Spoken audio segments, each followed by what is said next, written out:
Evening, everybody. We got a lovely one here for you today. We're having spaghetti with ragu, which is Italian for meat sauce. It is sort of like Bolognese, but it isn't really Bolognese. We make it a bit richer with a few different ingredients. It's a lovely, rich, thick, creamy, delicious meat sauce. And yes, I think you'll enjoy it. Well, look at that, we're having it with peas. สวัสดีค่ะวันนี้มาทำสปาเกตตี้รากูก็คือเหมือนซอสเนื้อส่วนใหญ่เขาจะเรียกว่าโบโลเนสแต่ว่าที่เราชอบทำนี้เป็นสูตรเข้มข้นมีใส่เห็ดลงไปด้วยแล้วก็เบคอนแล้วเนื้อจะผสม2ส่วนปีเนื้อกับหมูลงไปแล้วก็ส่วนผสมของสูตรนี้จะผสมไวน์แดงกับไวน์ขาวลงไปด้วยค่ะ Right. This is delicious, as Ting's just explained. We're calling this spaghetti ragu, which is Italian meat sauce, which lots of people call Bolognese. But this is not really the correct recipe for Bolognese, because we like to put in extra things like mushrooms and bacon and certainly more wine. So we make it much richer. And so we're just calling it ragu, which is our version of Bolognese. We didn't want to call it Bolognese because, of course, everybody will say, but it's not Bolognese. Anyway, here are the ingredients. We've got a couple of sticks of celery at the front here. We've got 30 grams of butter, 4 cloves of garlic, 2 rather small carrots, so we put in an extra half big one to make the same sort of thing as 2 big carrots, a large onion, a tin of chopped tomatoes. Again, Bolognese usually doesn't have much tomato in it, but we like tomatoes in it, so we're putting tomatoes in it. Simple as that. 500 grams of minced pork. It's a bit fatty, so we'll drain the fat off when we cook it. 500 grams of beef, nice Thai Angus beef. 100 grams of mushrooms. 115 grams of bacon, because it was 115 grams rather than 100, no problem.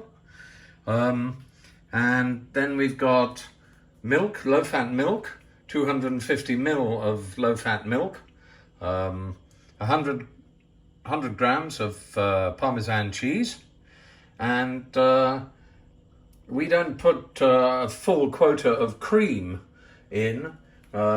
We put about half a cup of cream and half a cup of milk, so that it isn't too over the top. So altogether, that's half a litre of high cream milk. Then we've got spaghetti, of course, it's going with it. Pink Himalayan salt for flavouring throughout the process. Ground black pepper as well. And we'll put in some Lea & Perrins, probably about a tablespoon of Lea & Perrins Worcestershire sauce as well, optional of course. And then we've got 250 ml of wine. Now, Bolognese nearly always is only white wine, but red wine works very well with meat to give a deep, rich flavour. So we split the wine and it's half white, half red. Why not? Okay, we're going to start going on this. It should feed about 6 people.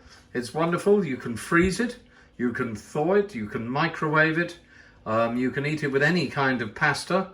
Spaghetti is nice, but also the twirly ones, which are different colour, tricolore, are lovely, and penne is good because it soaks up the sauce. Let's see how it goes anyway. Right, the bits and pieces are ready there, all chopped and prepared. We've started with 1 tablespoon of olive oil, and we add the 30 grams of butter. And just melt the butter down in the olive oil, and as soon as it's melted, we'll be adding the carrots and the onions and the celery initially to mix up. So that's in go the carrots.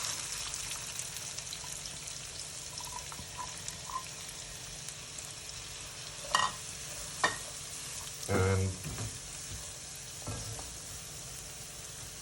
the onions.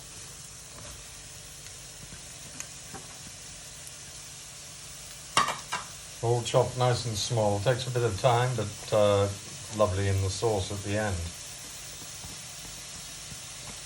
I forgot to mention we also are going to need about half a cup of chopped parsley. No, that was one of the things I missed out. It was on the wrong part of the kitchen surface. So now we cook this, turn it over, and then let it saute slowly for about 4 or 5 minutes before we add the mushrooms and the garlic. There we are, that's it's all turning golden. So now we pop in the mushrooms and the garlic. Garlic first better, so it mixes easier. And then the mushrooms.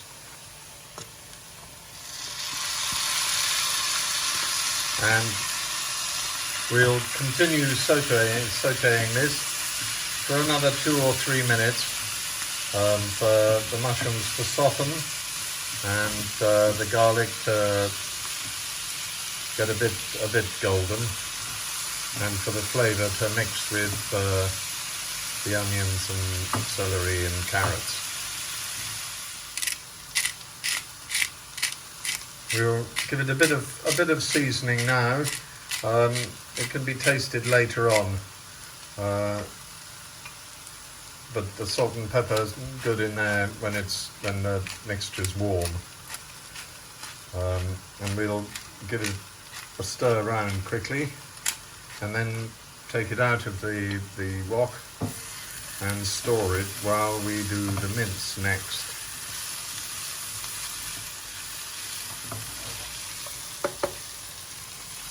It's going into the saucepan, which we'll be using for the whole sauce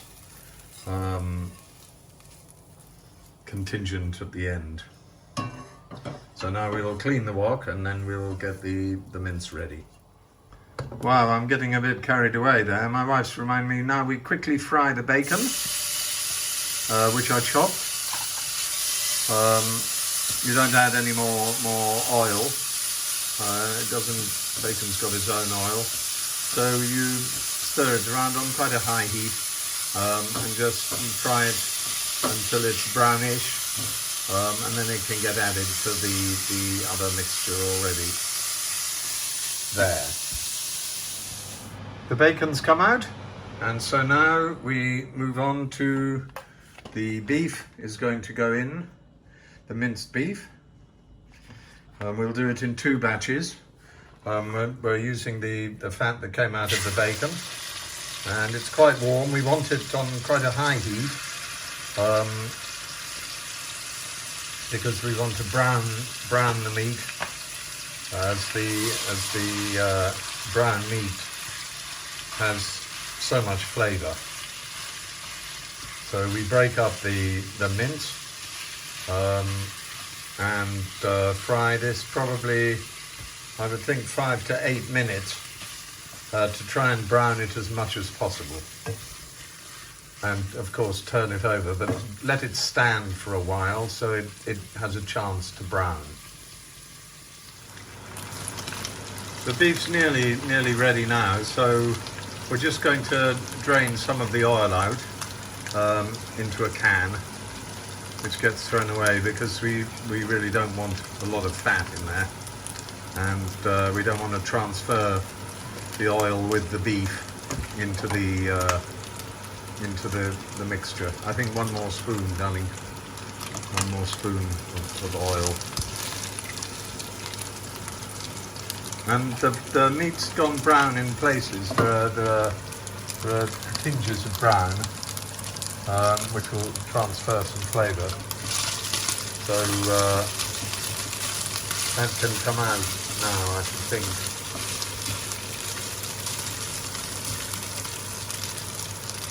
And we'll transfer it over into the collection, the main body of the sauce ragu. It's beginning to smell very good. Now all we've got to do is the other 500 grams of meat.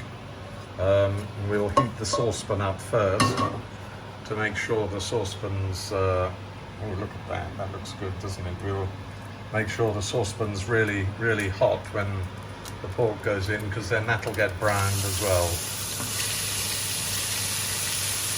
I love these blue plastic plates, where would we be without them? So the pork goes in, this is quite fatty as well, we'll drain this towards the end and fry this for the same amount of time, try and brown it if possible. We've just turned the minced pork over and it's looking beautifully browned. We'll drain that as well once it's done and put everything together. Right, there we are, that seems almost ready. A lot of fat always is in minced pork. So that will be taken off. A lot of fat. And then the meat goes in and joins the rest.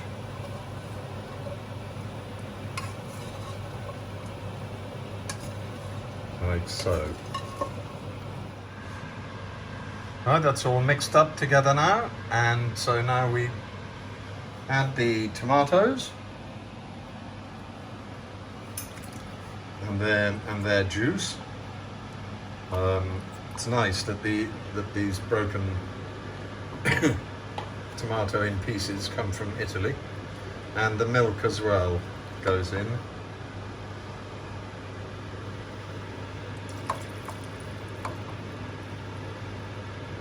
And a bit of flavouring. Now the Worcestershire sauce, 1, 2, 3. That's about a tablespoon, probably.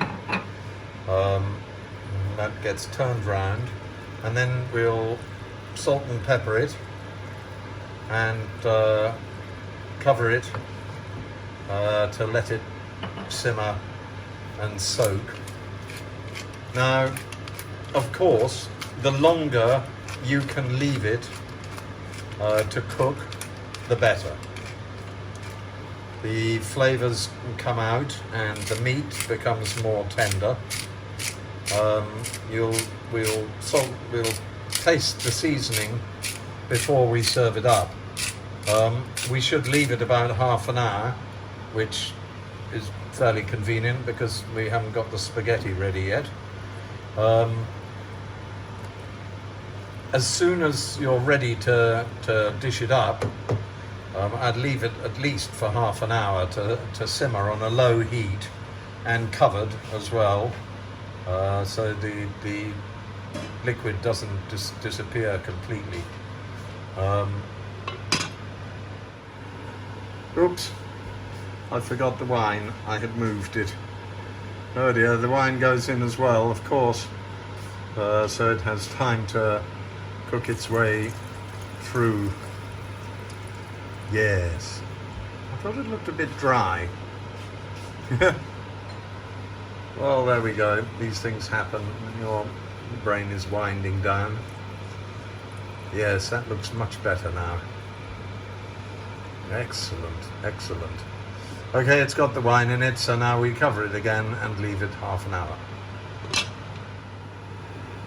Right, the spaghetti is virtually ready, so we'll be dishing up now, well, in a few minutes. All we need to do is give this a stir and add the chopped parsley, which is there,